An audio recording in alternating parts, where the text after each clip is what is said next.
Claire grew up in a family of dentists, and from a young age she did not need anything. Her parents, professionals in their field, have always put a priority on good treatment of patients, high quality of work and affordable prices.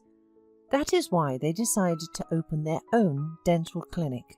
Their patient flow only increased year by year and brought in a considerable income. By the time Claire was born, her family could afford to live in splendid conditions of living, travel to expensive resorts, buy fashionable clothes and shoes. When it came to the question of enrolling in university, Claire's parents, as it often happens in doctors' families, were confident that their daughter would follow in their footsteps, but the girl had other plans. Claire easily got into the best law school in the country and returned home with a law degree. She found a job as an intern at a high-profile law firm and soon, showing good character, was accepted on the staff. A year was enough for her to gain not only experience, but also a name. Claire was glad she did not make a mistake in her choice of profession. Her clients were often ordinary, not wealthy people who were victims of coincidence, and she always tried to do everything to restore justice. And after one of the trials, where Claire proved that her client was not guilty of the accident, she met with Logan. He came to support his friend who had been accused of causing the accident, and after the trial he came over to thank her. He looked at the girl so admiringly that she immediately believed in the sincerity of his words. Thus began their romance. Logan turned out to be a clever and kind man, but he immediately told her that he was not rich, lived with his mother with a disability and two sisters who were still in school. He had studied programming, but dropped out to support his family. He understood he was not a good match for Claire and would have put up with her refusal, but Claire felt that he was the only one she needed in her life. Soon she insisted that Logan meet her parents. He did not hide his fears about it, as he knew that they would not be pleased with him. But Claire almost dragged him by force to dinner at her parents' house, and, to Logan's great surprise, the evening passed in a warm and friendly atmosphere, and Claire's parents immediately accepted him as their own son. Shortly thereafter, Claire suggested that Logan move in with her. She was a little afraid that everyday life would ruin their relationship, but things got even better because Logan carefully took care of Claire. "Are you going to get married?" Claire's father asked Logan once. "Yes, as soon as I can get back on my feet and provide for us completely. So far my salary only suffices for living expenses," replied Logan. "You know, Logan," the mother stepped in, "when Claire's father and I got married, we didn't even have enough money for food. So it's not an argument," she added, putting an end to the discussion. Soon Logan and Claire got married. Claire knew that Logan was very nervous because almost all the wedding costs were paid by her parents. He was very uncomfortable, but Claire's father made it clear that they loved their daughter just as much as he did, so the wedding had to be a wonderful event. Logan really wanted to be the main breadwinner in the family, and Claire was always amazed at this male character trait in him. The man who grew up without a father, surrounded by women, behaved like a true man, and Claire appreciated it very much. She also became very close to Logan's mother and sisters, and even secretly helped them to buy the girls' clothes, shoes and other gifts. They refused at first, but Claire managed to talk them out of it. Of course, Logan was aware of everything, but his sisters were so happy that he had to put up with it. The only thing that Claire failed at was pleasing Logan's mother. "No need, honey, don't buy me anything. You already do a lot for us," she used to say to Claire. "You just know that Logan loves you very much and cherishes you." Logan was working more and more, but he realized that he was far away from Claire's salary. Claire constantly told him that money was not essential because she was happy with him and they had enough to live on. But Logan could not calm down, and he continued to come home late from work and even sometimes worked on weekends. One day, Logan told Claire about the idea of his own business. She found it reasonable, but it took a long time to talk him out of taking a bank loan. And after all, he agreed to borrow money from her parents, who happily supported her son-in-law and gave him the full amount right away. Logan fully immersed himself in the new business, worked hard, but after 2 months it turned out that his assistants had just deceived him in the most cowardly way, taking advantage of his inexperience and trustfulness. Logan became bankrupt.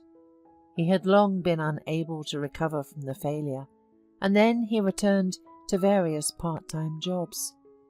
The man barely spoke to Claire, only firmly hugged her in the evenings as if to relieve himself. Upon learning of what had happened, Claire's parents supported their son-in-law, advising him to stop and keep looking for other business options, and promising to provide the necessary help. And Logan was always in search and working to the point of exhaustion. He was so tired that Claire sometimes feared for his health.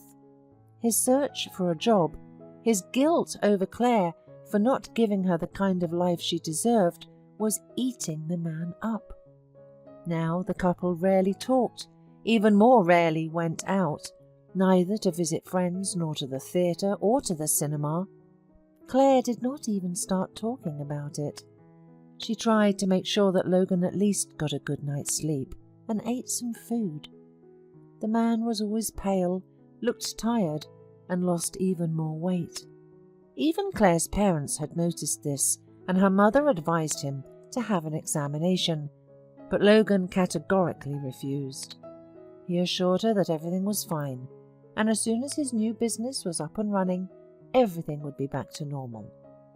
Claire's father offered that his son-in-law to take the money for the development, but this time Logan flatly refused, referring to the fact that he had not returned the previous debt. When Logan and Claire remained alone, Logan spoke to his wife for the first time in a high-pitched tone. "That's it. I will not take any more money from your parents. I no longer have any respect for myself, and I feel that you, Claire, despise me," he said so sharply that Claire shuddered. From that day on, he completely isolated himself from her. He only came home for the night and even stopped visiting his mother and sisters. They, like Claire, did not understand what was wrong, but they also began to suspect that something was going on with Logan, and it was not because of the failures in business.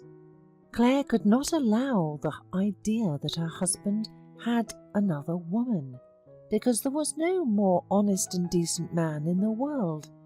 Claire's head was constantly bursting with all sorts of assumptions, especially when her husband increasingly secluded himself in another room to talk on the phone. Worries about her husband occupied Claire so much that it began to reflect negatively on her work. Once she almost lost a case, and only at the last moment was able to pull herself together and bring the line of defence to the winning end. That was the last straw. Claire left the courtroom and headed straight home. When she opened the door, she immediately realised that her husband was home and talking to someone on the phone. She unwittingly overheard Logan refusing some kind of surgery. "Thank you for everything you have done for me, but I don't have opportunity for this right now," Logan said farewell. Claire, realising that something bad had happened to her husband, she burst into the room and desperately demanded him to tell her the whole truth. But she had not expected how cruel this truth would turn out to be. Immediately after his first unsuccessful attempt at business, Logan felt a severe headache. Without telling his wife or his mother and sisters, he went to the hospital, where he heard that he had a brain tumour. The doctor prescribed a supportive treatment for Logan, but told him that he needed an expensive operation and that the insurance would not cover it in full. Logan was aware of what would happen if he would not have surgery to remove the tumour, but he continued to take pills and postponed the surgery because he first wanted to establish a new business, which he could bequeath to his wife and his mother with his sisters in case of a bad outcome. And now the doctor said that they cannot wait any longer. Claire was shaking with sobs, but suddenly she stood up sharply and shouted through her tears, "Get dressed! Immediately!" Logan obediently got dressed, ready to do anything to get Claire to stop crying.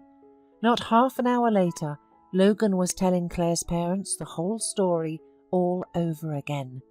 The father came to his senses first. "Logan, tell me the truth. Why did you marry our daughter? To make her a widow? Great plan, and you know what? You're just a coward. You give up without a fight. All you have in mind is money. Yes, you didn't earn it right away, but why suffer and agonize over it? Why did you see our help as humiliation? Do you think leaving the woman you love as a widow is something to be proud of?" "All right, Ben, stop it." Claire's mother interrupted him and turned to Logan.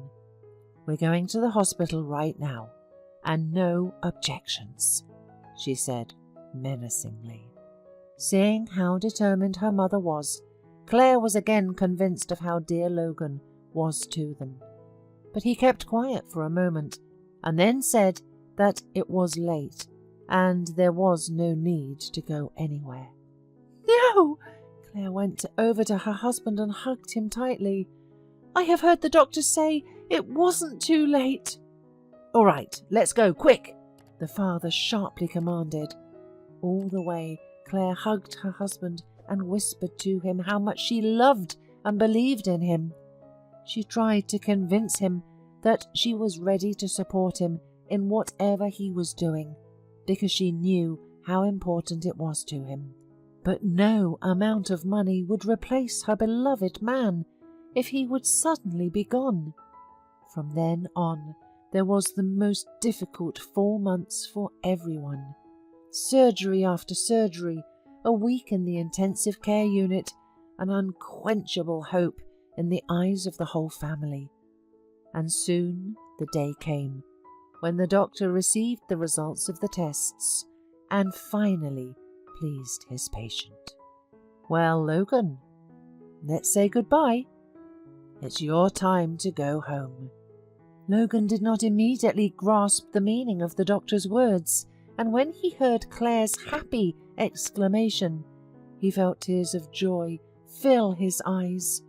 But he was not ashamed of that. He felt ashamed for not believing in himself the way Claire had believed in him, for hiding his pain and weakness from her. If he had confessed right away, everything would have gone much easier for everyone. And then Logan gave himself a firm word that from now on there would always be trust in their relationship, and he would never make her cry and worry again. Happy endings happen not only in fairy tales. There were still many difficult moments in Claire and Logan's life, but there was much more happiness in it. Logan finally set up his business, and it allowed him to send his mother abroad for medical treatment and give his sisters an excellent education. And 3 years later, when the couple had a little daughter who looked so much like Claire, they became truly happy, and nothing could have changed that.